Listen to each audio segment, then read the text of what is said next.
네, 언론사 고의 중과실에 따른 허위 조작 보도에 대해선 최대 5배까지 손해배상 청구할 수 있도록 하는 언론중재법.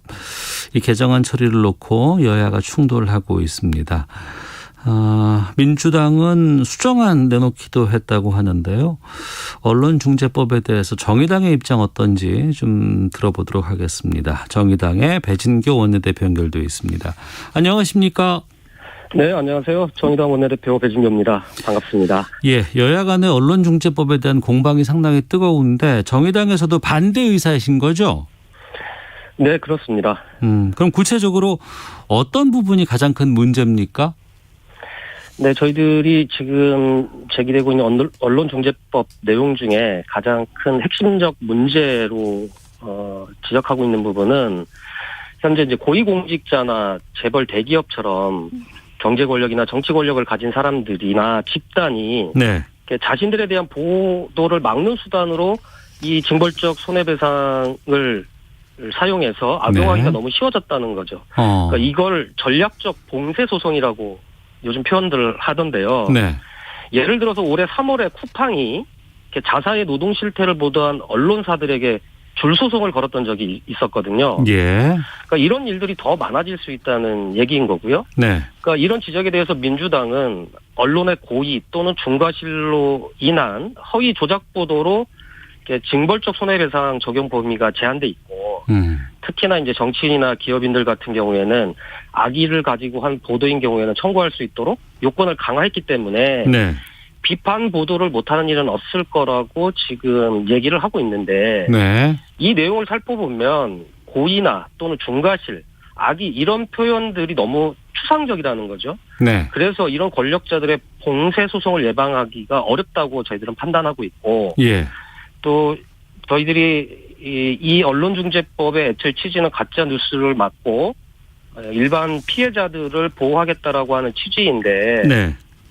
실제적으로는 가짜 뉴스를 막아야 하는 건 맞지만 이런 식으로 법 개정을 하게 될 경우에는 진짜 뉴스가 정치적인 이유나 대기업의 이해관계에 따라서 가짜 뉴스로 둔갑할 수 있는 상황도 올 수 있다는 거고요. 예. 근데 그런 상황에서는 사실 힘없는 일반 시민들은 그걸 막을 길이 없다는 거죠. 실제로 언론 관련 소송 프로테이지를 보면 네. 실제 일반인들보다는 고위공직자나 대기업 임원 관련자들이 훨씬 많다는 거죠. 네. 실제 피해 당사자인 일반인들의 숫자가 훨씬 많은데도요. 그래서 저희들이 정치 권력이나 경제 권력이 제도를 악용할 수 있는 부분은 전면 수정돼야 한다고 지적하고 있는 것입니다. 예. 민주당이 처리는 지금 유보해 놓은 상황이고 또 네. 수정안을 이제 하겠다고 했어요. 내용을 보면은 앞서 이제 말씀하신 것처럼 힘 있는 사람들이 이걸 악용할 수 있다라는 것에 네네. 대해서 고위공직자라든가 선출직 공무원은 손해배상 청구를 할 수 없도록 이렇게 해놨는데 네. 이러면은 앞서 지적하신 부분들은 좀 막을 수 있지 않을까 싶은데 그렇지 않습니까?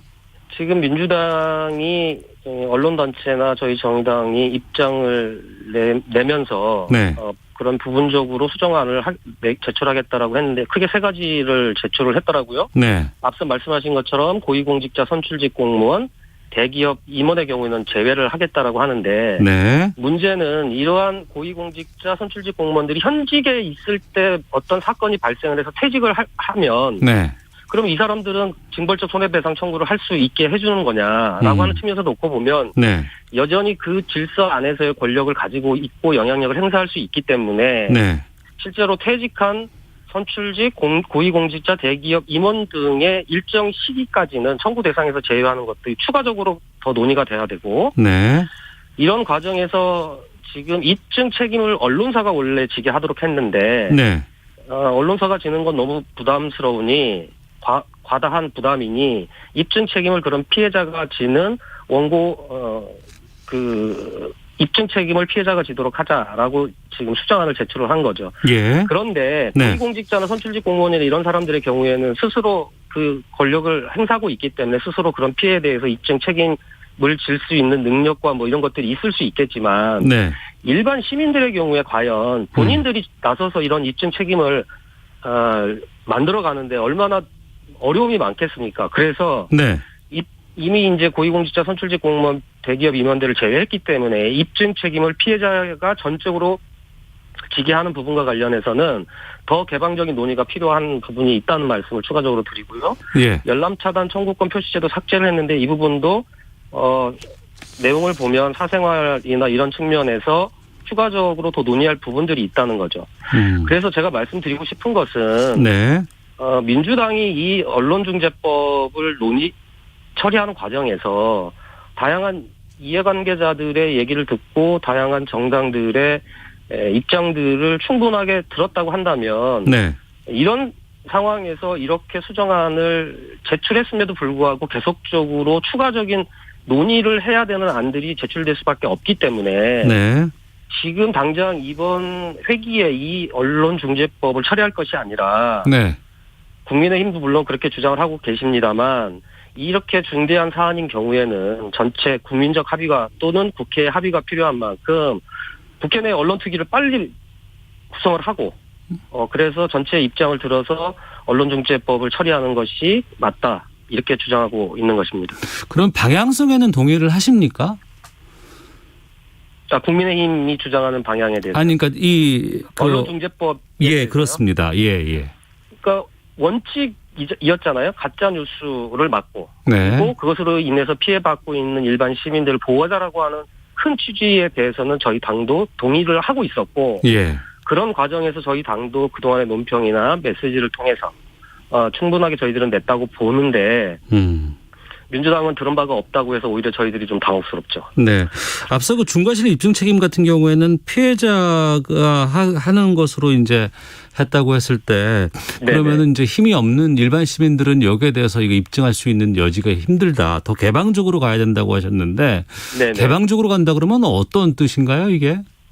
그러니까 피해자가 실제적으로 입증 책임을 질 수 없는 상황이 있을 수도 있잖아요. 그럼 이를테면 조력을 받을 수 있게 한다든지 이런 보완제도 장치가 필요한데 네. 그런 부분들에 대한 논의는 하지 않은 채 일단 다 뺐으니까 그러니까 언론사 부담이 그동안 계속적으로 제기됐으니 네. 그 부분은 그럼 삭제하겠다. 그리고 대신에 피해자가 입증 책임을 지도록 하겠다라고 지금 수정안을 냈는데 이렇게 수정안을 제출하고 놓고 보니 네. 그러면 힘없고 실제 정보력이 취약한 일반 시민들의 경우에 어떻게 입증을 하냐는 거죠.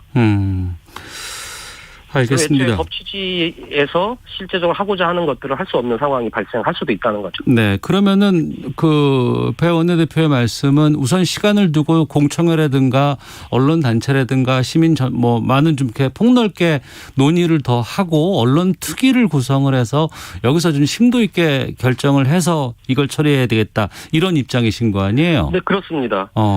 그리고 지금 더 중요한 것은 언론 개혁 을 추진하는 과정 속에서 지금 언론중재법도 대단히 중요한 내용이지만 네. 지금 시기에서 가장 중요했던 내용 중에 하나가 바로 공영방송 지배구조 개선 문제였거든요. 이 법을 개선하라고 언론 관련된 단체나 방송계 쪽에서도 끊임없이 문제 제기를 하지 않았습니까? 예. 그동안 권력이 교체될 때마다 낙하산 인사를 통해서 친인사들을 내보내서 방송을 장악하려고 했던 시도들에 대해서 권력이 바뀔 때마다 그리고 야당일 경우에 그런 부분에 대해서 강력하게 비판했던 민주당이든 국민의힘이든 이런 문제에 대해서 실질적으로 그런 가장 적긴 이 언론 개혁의 시점에 네. 공영방송 지배구조 개선의 경우에는 실질적으로 논의조차 안 하고 지나가 버렸다는 거죠.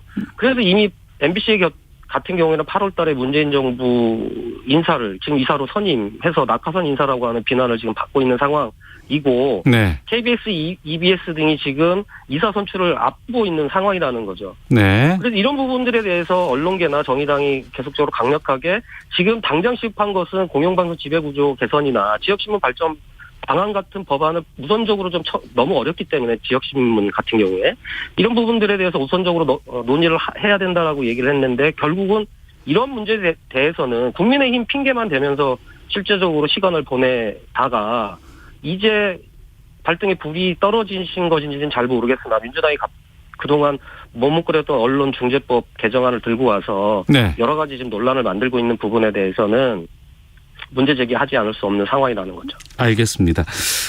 지금 민주당은 수정안에서 더 물러날 생각은 없지 않나 싶기도 하고 8월 내 입법 이거 처리하겠다는 입장인 것 같습니다. 만약에 민주당이 강행한다 그러면은 이게 어떻게 막을 수 있는 방안들이 좀 있을까요? 민주당이 이미 174석을 갖고 있는 거대 여당이니까 투표로 해서 처리는 할 수 있겠죠. 그렇게 강행 처리한다고 하면 막을 수 있는 방법은 없겠죠. 그런데 이렇게 현업에서 종사하시는 우리 언론계에 있는 분들께서도 강력히 반대하고 있고, 네. 무엇보다도 국회 안에서 이런 논의들이 심도 있게 진행되지 않은 상황에서 강행 처리를 할 경우에 어떤 부메랑이 민주당에 돌아갈지 알 텐데 네. 그렇게까지 강행 처리를 할까? 저는 좀 어렵다고 생각하고 있습니다. 아, 강행으로 가지는 않을 것 같다. 네네. 알겠습니다. 자, 그러면 여러 가지 좀 정치 현안이라든가 좀 이런 것들을 좀 여쭤보도록 하겠습니다. 오늘 네네. 삼성전자 이재용 부회장 가석방됐습니다. 네. 네. 정의당에서는 이번 가석방에 대해서는 어떤 입장이십니까? 이미 이재용 삼성전자 전 부회장의 사면론 또는 가석방 얘기가 나올 때마다 저희들은 강력하게 반대한다는 의사를 표명을 했고, 예. 월요일날 실제 이제 가석방 결정이 나고 나서 정의당의 입장은 촛불로 탄생한 문재인 정부가 촛불을 배신한 결정이다라고 평가를 하고 있는 거고요. 네. 법 앞에 만인이 평등한 것이 아니라 법 앞에 만 명만 평등한 대한민국을 보여준 것이다 라고 비판했던 고 노회찬 의원의 국회 연설이 다시 소환되고 있는 상황이라는 거죠. 네. 가석방에 대해서 촛불에 대한 배신이라고 말씀을 하셨는데, 그러면 이번 그 사안에 대해서 좀 문재인 대통령의 입장 표명이 필요하다고 보시는 거예요? 당연히 필요하다고 생각합니다. 왜냐하면 이러한 중요한 사안이 특히나 전 국민적 관심사였고 또 정치적으로 아주 중요한 사안인데, 네. 절차상 법무부 장관이 결정할 수 있는 사안이라고 하더라도 네. 과연 이것이 박범계 법무부 장관 단독으로 결정할 사항이었겠느냐라고 했을 때 어느 국민이 이 말을 믿겠느냐라고 하는 거죠. 저희들도 그 말에 대해서 신뢰하지 않고, 결국은 이것은 청와대와 교감이 있었을 거라고 생각할 수밖에 없고, 결국 이 문제와 관련해서는 가석방은 법무부 소관이기 때문에 선을 긋고 있는데 이것은 비겁한 변명이라고 생각합니다. 이 문제와 관련해서는 저는 청와대와 대통령의 분명한 입장 표명이 필요하고 설명이 필요하다고 생각합니다. 알겠습니다. 자, 그리고 정의당이 대선 준비단 발족시켰죠? 네, 그렇습니다. 예, 그 심상정 의원 어제 대선 출마하겠다 이렇게 입장을 밝히셨는데, 네네. 정의당의 심상정 의원 말고도 또 다른 후보들이 더 준비 중이신 분들이 계십니까? 네, 저희 정의당도 지금 이제 대선에 본격적으로 준비하기 위한 가동을 시작했고요. 앞서 네. 말씀하신 것처럼 박원석 사무총장을 단장으로 해서 13명으로 대선 준비단을 구성을 했고, 8월 22일 날 전국위원회에서 대선 일정, 기획 등 선거 기본 계획을 결정하게 되어 있습니다. 현재 심상정 의원님이 어제 우리 당원들에게 대선에 출마하겠다라고 하는 의사를 밝히셨고요. 이정미 전 대표가 포럼을 준비하고 지금 대선 준비를 하고 있는 상황이고, 네. 한반도 평화특별위원회 위원장도 맡고 있고, 현재 경기도당 위원장을 역임하고 있는 황순식 위원장도 곧 출마 선언을 할 것으로 지금 보여지고 있습니다. 네. 민주당, 국민의힘 지금 대선 경선 일정들 지금 시작하고 있습니다. 그쪽 네네. 상황들은 어떻게 지켜보고 계셨어요? 민주당은 역시 관전 포인트는 과반 득표 후보가 나올 수 있느냐가 지금 이제 최대한 관전 포인트였는데, 네. 이 과정에서 지금 지지자들 간에 격렬한 지금 논쟁들이 좀 불거지고 있는 상황이잖아요. 좀 제가 주목하고 있는 거는 만약에 특정 후보가 되면 또 특정 후보 지지자들이 다른 당 후보를 지지하겠다라고 하는 등 이제 경선불복에 대한 문제들이 불거지고 있는데, 예. 지금 민주당 입장에서는 내부 경선도 대단히 중요하지만 본선에서 사실은 이기는 게 더 중요한 문제라서 과연 이런 문제들을 내부 봉합을 나중에 어떤 식으로 잘 할 수 있을지, 이것이 중요한 과제가 지금 되고 있는 게 아닌가, 이런 이제 관점으로 좀 보고 있고요. 예.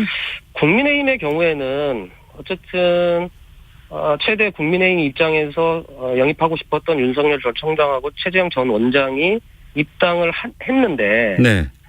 국민의힘 입장에서 특히 이준석 대표 입장에서 놓고 보면 국정농단 세력, 그리고 박근혜 정당, 그리고 박근혜 전 대통령의 그림자를 지우고 싶어서 지금 국민의힘으로 사실은 당명도 바꿨고 이준석 대표도 그런 의미로 사실은 당의 변화 그것을 통한 집권의 열망을 담아서 대표가 되셨는데 네. 이 두 분이 지금 하시는 여러 가지 행보를 보면 한마디로 친박의 귀환이다. 저는 이렇게 평가하고 싶거든요. 네네. 가시는 데마다 박근혜 전 대통령과 박정희 대통령의 얘기를 계속적으로 하시면서 당내에 친박 세력들의 규합에 지금 나서고 있는 상황이어서 뭐 이렇게 가다가는 또 감옥에 있는 우리 박근혜 전 대통령의 영향력에 따라서 국민의힘 후보가 당선되는 게 아닌가 이런 또 관전 포인트도 저는 좀 갖고 있는 상황입니다. 네.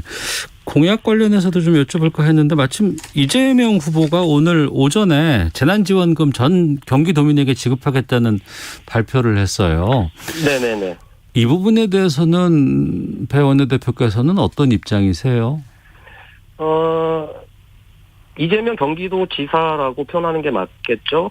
이재명 경기도지사는 지금까지 일관되게 전국민 재난지원금을 얘기를 했고 네. 실제적으로 제가 듣기로도 경기도에서 전국민 재난지원금을 지원했을 때 네. 오히려 그 선별 지급 대상에서 제외됐던 분들이 그 재난지원금을 지역에서 사용하면서 지역 상권이 오히려 더 활성화되었다라고 하는 의견들을 많이 들었다라고 저도 얘기를 좀 들었습니다. 그런 측면에서 여러 가지 이유로 선별에 대한 논쟁이 있었지만 오히려 그런 논쟁을 잠재우고 전국민 재난지원금을 지급하는 것이 바람직하다라고 하는 것은 저희 정의당도 같은 입장이었기 때문에 네. 계속적으로 뭐 이재명 경기도지사의 전국민 재난지원금 지원책에 대해서는 저희들도 적극적으로 지원하고 또 지지했던 바가 있습니다. 네. 다만 이제 현재 쟁점이 되는 것은 과연 이게 경기도만 또 이렇게 지원하는 것이 맞느냐라고 하는 지금 논란이고 또 이것이 경선 과정에 있다 보니까 또나 네. 불필요한 논란들이 또 제기되고 있는 것이 아닌가라고 하는 말씀을 드리고요. 이런 과정에서 이번에 그 제4차 추경 예산안을 처리할 때 저희 정의당에서는 네. 실제 이번 추경에 담았던 그 예산안 중에 4월까지만 추계로 잡혔던 35조만 담을 게 아니라 5월 달에도 잡혔던 추가 예산 세입이 11조 정도가 있었습니다. 이 11조를 같이 담았으면 네. 보다 더 폭넓고 더 많은 예산으로 정말 죽고 싶다라고 하는 우리 자영업자들을 두텁게 지원할 수 있는 예산을 확보할 수 있었을 뿐만 아니라 예. 전국민 재난지원금의 경우에도 88% 수준으로 이렇게 또 선별을 하는 이런 불필요한 논쟁을 막으면서 전국민 재난지원금을 저는 지급할 수 있었는데 그런 네. 부분들에 대해서 민주당이 사실은 적극적인 논의와 이런 것들을 하지 않은 후과다. 저는 이렇게 보고 싶습니다. 대선이 내년 3월이잖아요. 네네. 이전에 이제 정의당의 뭐 이전에 민주노동당도 그렇고 뭐 이를테면 박빙의 승부가 있는 여야 구도 속에서 정의당의 선택이 어떻게 될 것인지가 상당히 좀 중요해질 때가 있었습니다. 대선 때도 항상 그랬었는데 네네네. 이번에는 어떨까요? 일단 지금 뭐 대선 준비단이나 저희 대표단에서 이번 대선의 기본적 원칙은 진보정당의 독자 노선으로 이번 대선을 치른다라고 하는 게 확고한 입장이고요. 예. 실제적으로 대선 상황이 워낙 유동적이기 때문에 네. 그런 문제들을 벌써부터 논의할 수 있는 상황은 아니다라고 하는 말씀을 좀 분명하게 드립니다. 지금 저희들에게 필요한 것은 정의당을 포함해서 네.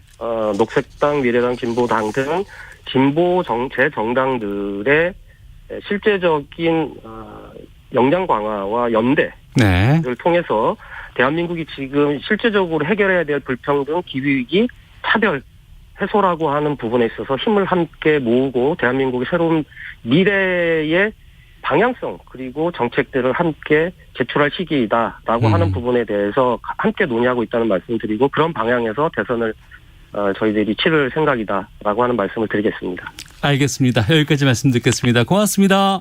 네, 감사합니다. 네, 지금까지 정의당의 배진교 원내대표와 함께했습니다. 자, 이어서 이 시각 교통 상황 살펴보고 돌아오겠습니다. 교통정보센터의 공인혜 리포터입니다.